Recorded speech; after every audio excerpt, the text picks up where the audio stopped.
substance. Now let's look at the word substance. Substance. It is that upon which we stand. It's kind of like our foundation.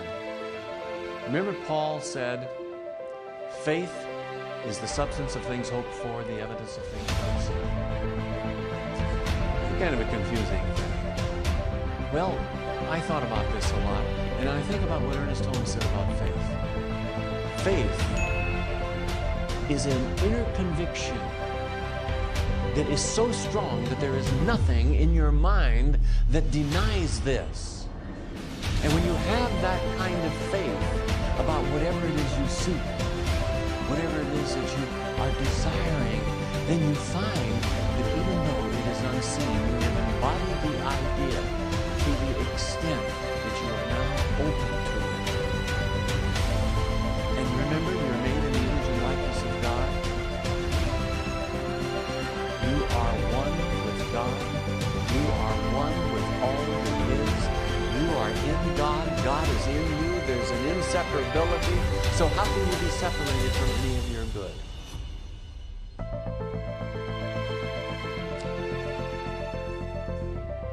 Something else that I want to mention. God does not dispense substance. Oh, wait a minute, I pray to God way out there, and I stand here with my bucket, and I know that it's going to come to me if I just pray hard enough and do the things that I'm told to do so that God doesn't get mad at me. So it's the wrong concept. God does not dispense substance. Substance is what we live in the midst of it. See, we live in the midst of substance. There's no inseparability, and God is not an entity sitting on a little celestial cloud, or nowadays he's upgraded to a spaceship or a satellite with all the up-to-date kinds of electronic equipment to keep track of all that goes on. I don't know how he did it centuries ago. But that's not a God. That's not the God. God is a presence that is all-encompassing, all-surrounding, all-embracing, all-loving, and all-giving. And we live, move, and have our being in the middle of it, as St. Paul said. We are not acted upon by God. What we're done is created in God's image and given the ability to act upon ourselves so that we can open ourselves to what is already there. God is in us, as us, and we are the very activity of God expressing through us. Our only limitation to the experience of substance is in our own lives. There are four things I want to leave you with this morning.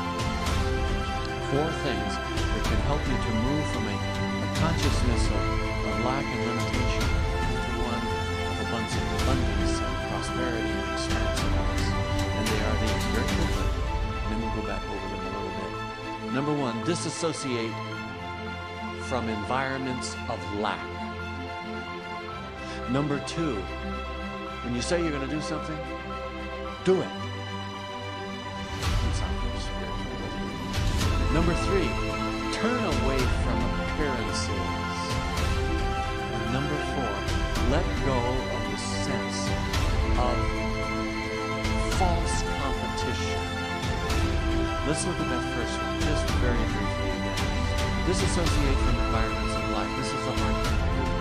You know, you get around people that are thinking in a particular way, and after a while you begin to think like them. And the next thing you know, you're going to act like them, and your lives are going to reflect the same things that are in their lives. This is hard to do because a lot of these people are our friends, our family, our colleagues, our co-workers, and sometimes it's just a whole environment within which we are working. But disassociate from that. Begin to look at your life as different and remind yourself that you're made after the image of that which is without limit.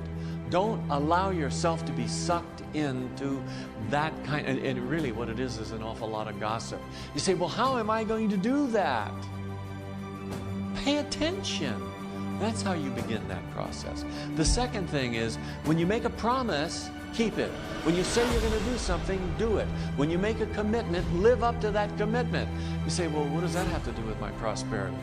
Every time you break a commitment, or you don't keep a promise, or you don't live up to an agreement that you've made with somebody, you are essentially saying, and maybe I won't say it categorically, but there's a good chance there's something you think you're going to lose or you're going to miss out on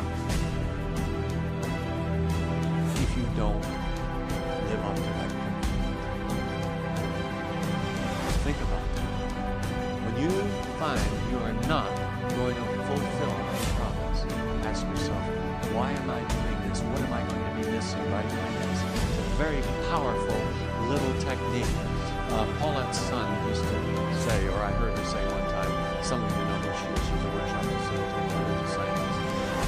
She made a comment one time, keep your agreements, always keep your agreements. However, if you find yourself always keeping every agreement, maybe you need to step back and take a look at whether or not your agreements are big enough.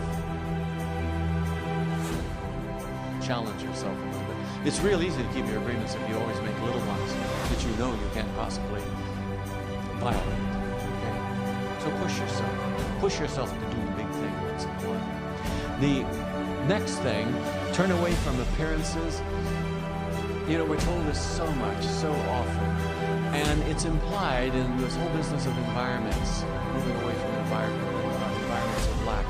You know, the more we look at the appearance of something, the more we tend to believe it's truth. Now, if it's true, that's fine. But become critical and begin to look at yourself. Am I identifying with that? Or am I identifying with something that is transcendent of that? Even the good things. Perhaps we ought to question once in a while and say, is this what I want to identify with? Or is there something greater for me? Just be awake. You know, the affirmation in your bulletin this morning, I asked Kit to put that in because it was so meaningful to me. And it ought to be meaningful to you, and if it isn't, you take it home and study it until it is. Okay? But it went like this, and look how powerful this is. I am established in the limitless substance of God and have everything I need to be fulfilled in all ways. Can you imagine what your life would look like if every time you saw something that impacted you in a negative way, or you felt yourself being sucked toward, you said to myself, I am established in the limitless substance of God and have everything I need to be fulfilled in all ways. And if you don't know about affirmations and don't know how to work with them and do them, take Ann's course or attend one of her, hold your hand up, attend one of her workshops. And she will give you some of the nuances and the things that are really important. You can put your hand down. I am established in the limitless substance of God, and I have everything that I need to be fulfilled in all ways. All of us have little things like that we can fall back on if we will. When I find myself really getting down, I say to myself, I am surrendered to the power and presence of God within me. And that does it for me. It may not do it for you, but I just think I am totally immersed and let go in the flow of the God that is within and without me, totally embracing me. Powerful idea for me. Find your own.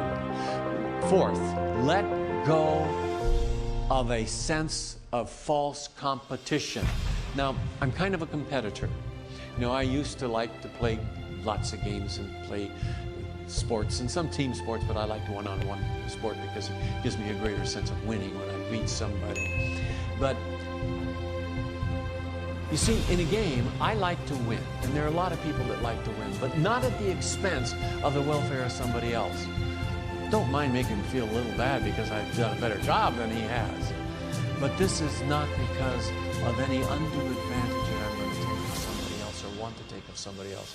And yet so much of life seems to be that way. And do you want to be like that? You know, so much in business in the past, not so much now, despite the Enrons and other things like that and the terrible demonstrations of business. But our business people are becoming more and more ethical all the time. respect that, and I look forward to seeing more of it with joy in my heart. Instead of entering into battle, you know how they have used the analogy of war to describe business? They say, business is war. And then the language is, you know, we attack on all four, master resources, focus your attention, blah, blah, blah. Go through all of this military terminology, but there's a big difference between business and war.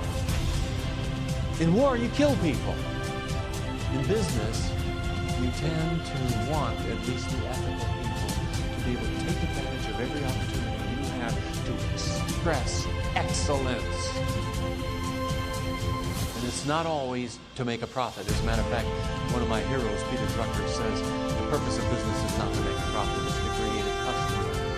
And that means someone to serve. So if we can begin to look forward to things like that, we can be as competitive as we want, knowing that what we're doing is really making a contribution. Okay, one last thing I want to say. We've been told over and over the power of belief.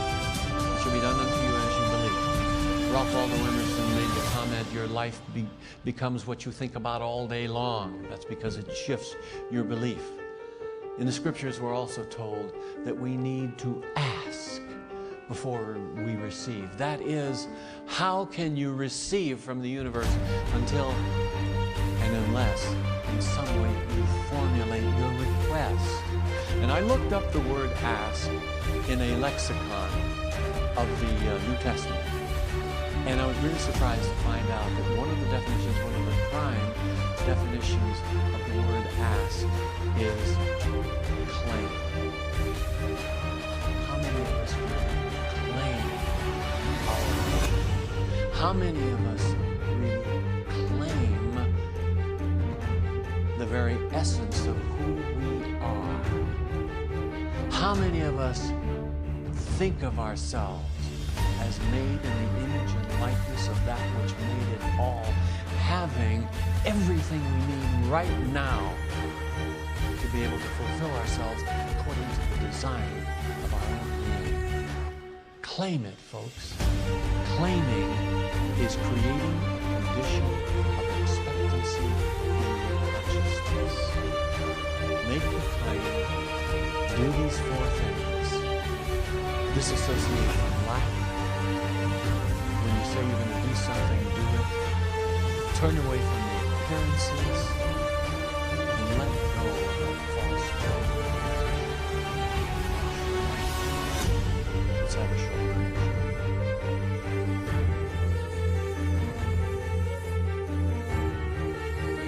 We live, move, and have our being in the very essence of reality. That which we call God or Allah or Yahweh. Call it whatever you will. Call it Sam. It doesn't care. But down deep you care. Acknowledge that truth about you. And the fundamental truth is you are made in the image and likeness of God. And in the realization of that image and likeness, you know that all that God is at that infinite, unlimited level, you are in some finite way. Now, you're not all of that, but you have access to it, so there's like an infinite variety that exists right now, right here in you. So I speak these words right now for everybody here. I speak them for myself. I speak them for everyone I encounter in life. And in fact, know they are true of the whole population of the earth as well as the universe. That the harmony, the balance, the love, the intelligence, creativity, and abundance of the universe right now surrounds, infuses, and supports every one of us. I further declare that allow ourselves to let go, be immersed in the flow of that very essence that we call God. And out of that realization, we are healed. I truly give thanks for this realization. I know it is so, I accept it is so, and so it is.